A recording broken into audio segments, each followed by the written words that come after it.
Welcome, in front of me is a ZTE Blade A72S, and today I'll show you how you can enable your power saving mode on this device.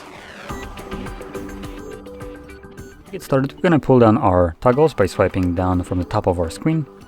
Do so once again to extend the list of toggles, and one of those toggles should be a power saving mode. So here it's called exactly Power Saver. Once you see this toggle, you can simply tap on it, and looks like that's about it. There's almost no discernible difference from enabled or disabled, so you can only assume that it might be changing some settings when it comes down to like Wi-Fi and mobile data, meaning it might just turn it off when the device is not being used to preserve battery life. Now, because of it, you might experience a delay in notification that might be, or that would normally be delivered to you or right when they are sent. Anyway, once you're done with this mode, just simply find the toggle once again, tap on it, and everything should go back to functioning normally. Now, that being said, if you found this very helpful, don't forget to hit like, subscribe, and thanks for watching.